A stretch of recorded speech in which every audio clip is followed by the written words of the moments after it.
Iyan na sa lipat-lipat sa Biblia ka na Biblia, word nga Bible. Ikaw mo naglipat-lipat mo karon, kaya gibuot pa sa buti San Pablo, imo ang Biblia. Ayaw ba? Ayaw lagi. Dili. Ayaw ba? Ano sa amin na nasulat ng Pansi Timothy? Sige na, Holy Scripture. Ato nga sa asahon, be, nga. Ingon, mahimo mo na, Biblia mo na. Sige, be. Ano sa amin na nasulat ang New Testament, be? Sige daw. Ang 2 Timothy, rather. Particularly. Ang 2 Timothy. O sa tuig na. Hindi ba ito Biblia? Sige na, be. Wa magani.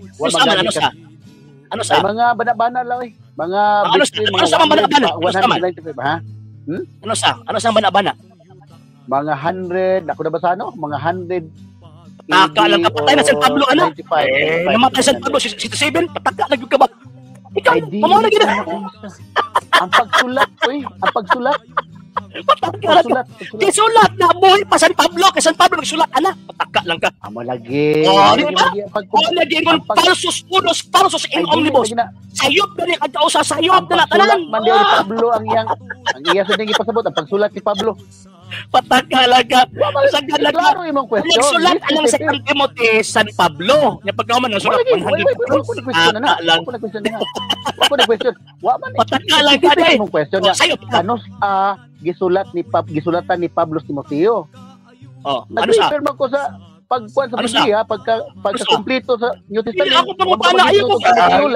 Laron ko nimo ba? Ako pangutana nimo ano sulat ang 2 Timothy? Ano sa? Ang imong gingon kano Biblia apulong sa Dios. Ayaw ba? Ano sa amin din nasulat ng Pansi Timothy? Hulis karon. Iloy, imo kung tawag ka ng ilaro na. Ayaw ko ipagtipat ka na ang mga tao na minaron dire. Sige ako pangutanan nimo.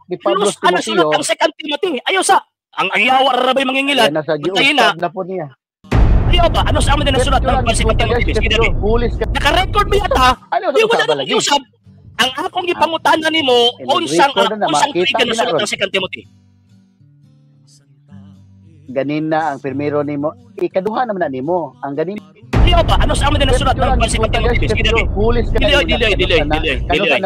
Ako ang question nimo, klaro kay akong question nimo. Gigamit nimo ang 2 Timothy. Ang akong pangutanan nimo ano nasulat particularly ang 2 Timothy. Wala ko nasulat ang tawag ng pangutanan nimo. Ingon ka 100? Taka lang ka. Ang imo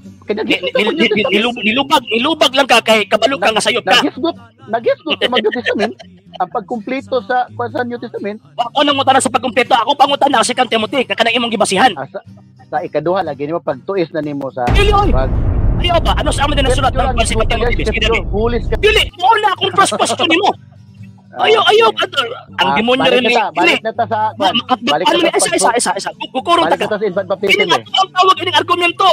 Ma-reply man eh. Makita gyud ang imong pagkabakakon ani. Dili. Makita gyud pagkabakakon ani. Masikat gyud ka tanawa. Mas mabakak gyud na kung di ka kita og pahat. Masikat gyud ka. Ang akong question nimo kaganina klaro kaayo. 2 Timothy chapter 3 verse 15-16. Ang first nimong dimension ang New Testament. Ayaw ba? Ano sa amin din nasulat ng Pansi Timothy? Dili oy. Ang first question nimo simple kayo.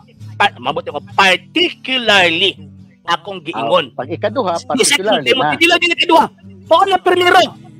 Ayaw lagi kog tawag anang ilara lang imo. Ilara man yung ilara. Kini ko nimo mailat. In baptism eh. Asa naman balik. Isa. Ato sa ning humanon kay patama human ani. Bukuron ko nimo. Bukuron ta ka kanang 2 Timothy chapter 3 verse 16 ano sa man nasulat? Wa mo kay pizza ana.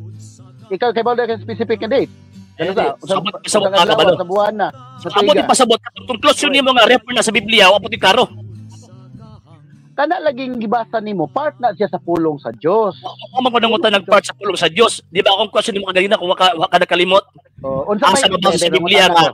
Base ta sa Biblia pagbuto doktrina, ang imong gikutlo second kana di pulong sa Dios. Wa man ko nangutanin mo part. Wa ko nangutanin mo part. Kana di pulong sa Dios. Kanang giingon nimo nga, pulong sa Dios. Ang 2 Timothy chapter 3 verse 16, na ba kay mabasa din ang Biblia pulong sa Dios? Ay naunsa naman ka nga general knowledge ba na nga ang Biblia pulong sa Dios. Ayaw na general knowledge. Ikot mo sa 2 Timothy. Ayaw ba? Ayaw lagi ikaw ilaron mo gito nimo ba? Ayaw mo ilara. Ang 2 Timothy chapter 3 verse 16 Biblia pulong sa Dios. Sige daw. Kung maghisgot si Pablo Bagpulong sa Diyos, sabi pasabot mo, encyclopedia, history. Tabagan ko. Kanang 2 Timothy chapter 16. Refer na sa Biblia. Na, general knowledge na kana. Refer na sa Biblia. Maghisgot ng pulong referring to the Bible. Una ni mo na. Dili na una. Una ni mo na. Okay. Ikaw, sa'yo na una ng pulong sa Diyos. Dili man kana ni mo una. Ano sa din na sulat ng 2 Timothy?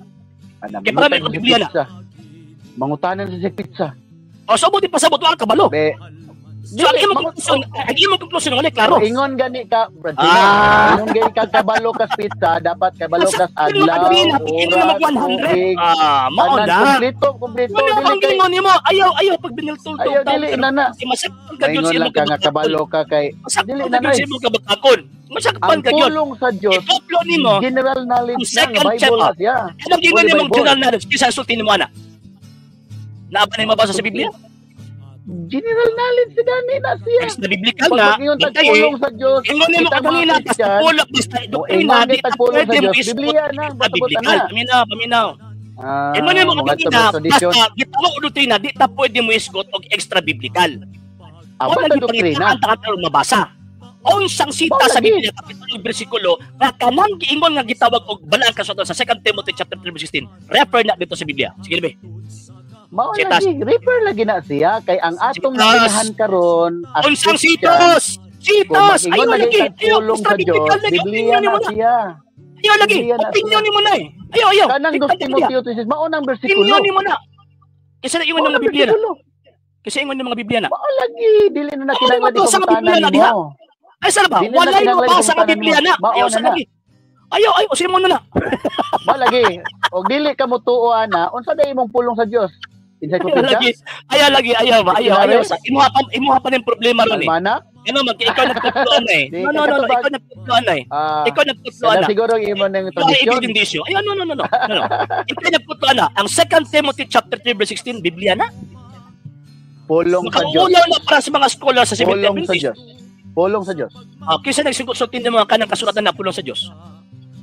Mga ginang ako general knowledge na nailhanan na nato. Unsang sita sa Biblia kapitulo nga pag may bala ang kasulatan pulong sa Diyos general knowledge. No. Unsang sita sa Biblia kapitulo bersikulo nga tawag ining tungod kay bala ang kasulatan pulong na sa Dios. Kay general knowledge na unsang sitas na. General knowledge na wala kinang lagsita. Extra biblical na imong gitupag ron. No. Basa sa Biblia. Basa lagi sa Biblia na. Ayaw. Imuha man ang doktrina mo nang gihiktan ta kadiha. Unsang sita sa Biblia, kapitulo, bersikulo, pag may balaan kasulatan, refer na sa Biblia. Dili na lagi na kinahanglan imong bersikulo, kay general knowledge. Di ba ingon ka ba sa motulo o doktrina? Pulong sa Diyos. Mabasa sa Biblia, ayaw sa lagi. Ayaw lagi. Ayaw ko, sabot. Dili lagi ka maipit, ana. Ngano? Naipit ka na eh. Wa na laing libro, Dugay na ka naipit eh. Wa na bersikulo, Ganyan na ka naipit eh. Libro nga giila na tog pulong sa Dios gawas sa Biblia. Unsang sitas na. No need for text, specific text. Di ba ingon mo dapat Biblia gibasahon taguan ng pangutanan. Ayaw sa lagi, ayaw ba? Ingon mo dapat basahon sa Biblia basta mo tulo doktrina. Anong karon di naman ka mabasa sa Biblia? Ang doktrina basahon sa Biblia. Dili ang pangutanan. Doktrina ninyo ang Biblia pulong sa Dios. Di man na tanan man na nag-ilaan na. Inyo ha. Sa inyo ade, usa de. Be mo tama sa inyo ba? Kana inyo ha ba? Kana inyo ha ba? Ang Biblia pulong sa Dios, dili ba inyo man doktrina? Pulong lagi na sa Dios sa Biblia. Sa inyo ang doktrina. Sa inyo ang doktrina. Sa inyo ha unsa ang pulong sa Dios? Di ba ikaw ba? Ikaw sa ba? Kabagas ako. Inyo ang doktrina. Ay basta kay baon na. Ang sige mo na.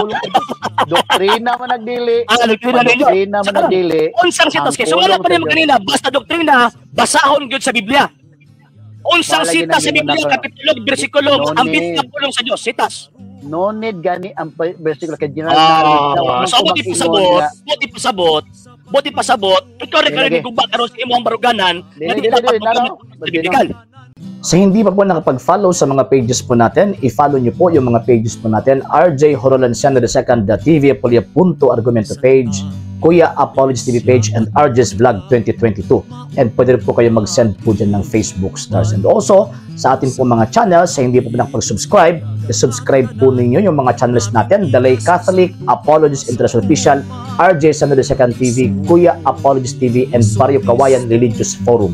And pwede rin po kayo mag-send po dyan ng super sticker, super chats, and super thanks. And maraming salamat po sa mga kapatid at mga Katoliko na always pong tumutulong sa programa po natin.